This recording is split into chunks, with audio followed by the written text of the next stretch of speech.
জয় মা মঙ্গলচণ্ডী। নমস্কার বন্ধুরা, আজ বৈশাখ মাসের তৃতীয় মঙ্গলবারে আমরা শ্রবণ করব মা মঙ্গলচণ্ডীর বৈশাখ মাসের হরিশ মঙ্গলচণ্ডীর ব্রত কথা।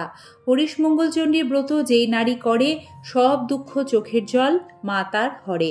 শ্রবণ করুন হরিশ মঙ্গলচণ্ডী ব্রত কথা। এক ব্রাহ্মণীর এক গোয়ালিনী সই ছিল। ব্রাহ্মণী বৈশাখ মাসে মঙ্গলবারে হরিশ মঙ্গলচণ্ডীর ব্রত করতেন। গোয়ালিনী কোনো ব্রত করত না। একদিন গোয়ালিনী বলল, সই, এ ব্রত করলে কি হয়? ব্রাহ্মণী বললেন, এ ব্রত করলে কখনো চোখের জল পড়ে না, চিরকাল মনের আনন্দে কাটে। এই কথা শুনে গোয়ালিনী বললে, তবে আমিও এ ব্রত করব। ব্রাহ্মণী বললেন, এ বড় কঠিন ব্রত, তুমি গয়লার মেয়ে, এ ব্রতের নিয়ম পালন করতে পারবে না, তোমার এ ব্রত করে কাজ নেই। গোয়ালিনী বললে, সই, তা হবে না, এমন ব্রত আমি করতে পারবো না, যত কষ্ট হোক আমি এ ব্রত করবই। তখন ব্রাহ্মণী ব্রতের নিয়ম বলে দিলেন। গোয়ালিনী বৈশাখ মাসে মঙ্গলবারের ব্রত আরম্ভ করল। দু একবার ব্রত করতেই মা মঙ্গলচণ্ডীর অনুগ্রহ হলো। তাঁর কৃপা দৃষ্টিতে গোয়ালিনীর আর সুখ ধরে না, ধন ঐশ্বর্যের সীমা নেই। হঠাৎ এত সুখ গয়লার মেয়ের আর সহ্য হলো না। কাঁদবার জন্য তার প্রাণ এবার আকুল হয়ে উঠল। একদিন গোয়ালিনী ব্রাহ্মণীর কাছে গিয়ে বললে, সই, আমার বড় সুখ, একবার কাঁদতে ইচ্ছে হচ্ছে। ব্রাহ্মণী শুনেই অবাক। বললেন, সে কি, তোমার এক সৃষ্টি ছাড়া বায়না, আমি তোমায় তখনই তো বলেছি যে এ ব্রত করলে কখনো চোখের জল পড়ে না, এজন্যই এ ব্রতের নাম হরিশ মঙ্গলচণ্ডী। গোয়ালিনী বললে, তা হবে না, আমি কাঁদবো, আমার বড় কান্না পাচ্ছে, না কাঁদলে আমার প্রাণ আর থাকে না। তখন ব্রাহ্মণী বললেন, তোমার যদি এত কাঁদতে ইচ্ছে হয়ে থাকে তবে এক কাজ করো, ওই বেনেদের ক্ষেতে লাউ গাছ হয়েছে, তুমি তাই কেটে আনো। যখন তারা তোমায় খুব গালাগালি দেবে তখন তুমি মনের দুঃখে খুব কেঁদো। গোয়ালিনী তাই করলে, কিন্তু ব্রতের মাহাত্ম্যে তার শরীর শুদ্ধ হওয়ায় তার হাত লাগতে লাউ গাছ খুব গজিয়ে উঠল। সকলে বলতে লাগলো, ইনি তো সামান্য মেয়ে নন, স্বয়ং লক্ষ্মী ঠাকুরন। তারপর তারা গয়লার মেয়ের বাড়িতে অনেক লাউ শাক দিয়ে এলো। গোয়ালিনীর আর কাঁদা হলো না।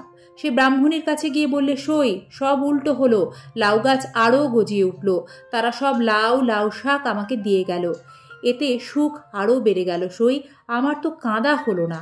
ব্রাহ্মণী তখন বললেন, তাই তো, তবে আরেক কাজ করো, রাজার হাতিটা মারা গেছে, সে রাস্তার ধারে পড়ে আছে, তুমি ওই হাতিটার গলা ধরে মরা কান্না কাঁদোগে। সে তাই করলে, কিন্তু ব্রতের মাহাত্ম্যে তার হাত হাতির গায়ে লাগতে হাতিটা বেঁচে উঠল। সকলে আশ্চর্য হয়ে বললেন, ইনি তো সামান্য মেয়ে নন, স্বয়ং ভগবতী। রাজা এসে গোয়ালিনীর অনেক স্তব স্তুতি করতে লাগলেন। তারপর সোনা দানা হাতি ঘোড়া দিয়ে গোয়ালিনীর বাড়ি ঘর ভরিয়ে দিলেন। এবারও গোয়ালিনীর সুখ আরও বেড়ে গেল, আর কাঁদা হলো না। তখন সে আবার ব্রাহ্মণীর কাছে গিয়ে বললে, সই, আমার যে ক্রমাগতই সুখ বেড়ে যাচ্ছে, কাঁদা তো হলো না। ব্রাহ্মণী সব শুনে বললেন, তাই তো, আচ্ছা আরেক কাজ করো, যদি তোমার এতই কাঁদতে ইচ্ছা হয়ে থাকে তাহলে সাপের বিষ মাখিয়ে নাড়ু তৈরি করে তোমার মেয়ের বাড়ি পাঠিয়ে দাও। গোয়ালিনী তাই করলে, সত্যি সত্যি নাড়ু তৈরি করে তাতে বিষ মাখিয়ে ছেলেকে দিয়ে নিজের মেয়ের বাড়ি পাঠিয়ে দিলে। ছেলে হাঁড়িটা নিয়ে যেতে যেতে বৈশাখ মাসে দারুণ রোদে ঘেমে আর চলতে পারলে না, না পেরে একটা পুকুর পাড়ে হাঁড়ি রেখে নাইতে গেল। মা মঙ্গলচণ্ডী দেখলেন, আমার ভক্তের দুর্মতি হয়েছে, তবে যতদিন আমার ব্রত করবে ততদিন ওর চোখের জল ফেলতে দেব না। এই বলে তিনি অমৃত দিয়ে বিষের নাড়ুগুলো অমৃতের নাড়ু করে দিলেন।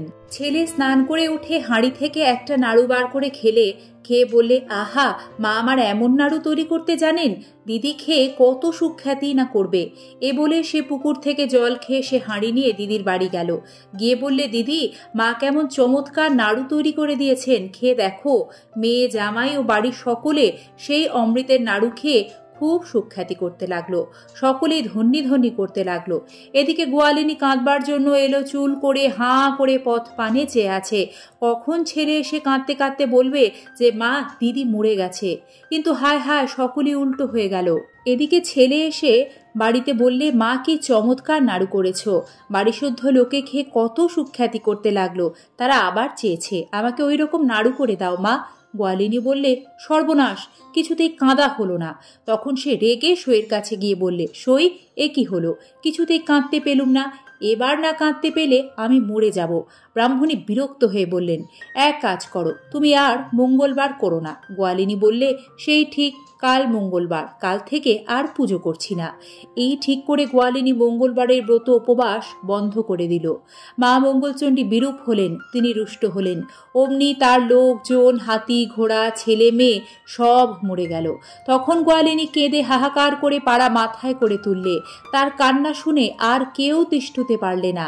সে দিবারাত্রি কেঁদে কেঁদে হয়রান হয়ে আবার সইয়ের কাছে গেল।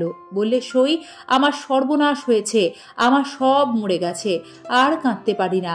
আমার এ কি হলো সই, তুমি রক্ষা করো। ব্রাহ্মণী বললেন, সে কি, তোমার এতদিনের সাধ, এখন প্রাণ ভরে কাঁদো? গোয়ালিনী বললে, আমার প্রাণ ফেটে যাচ্ছে, আর কথা কইতে পারছি না, তুমি আমায় বাঁচাও, নইলে এই দেখো আমিও মরি। এই বলে গোয়ালিনী বুক চাপড়াতে লাগলো।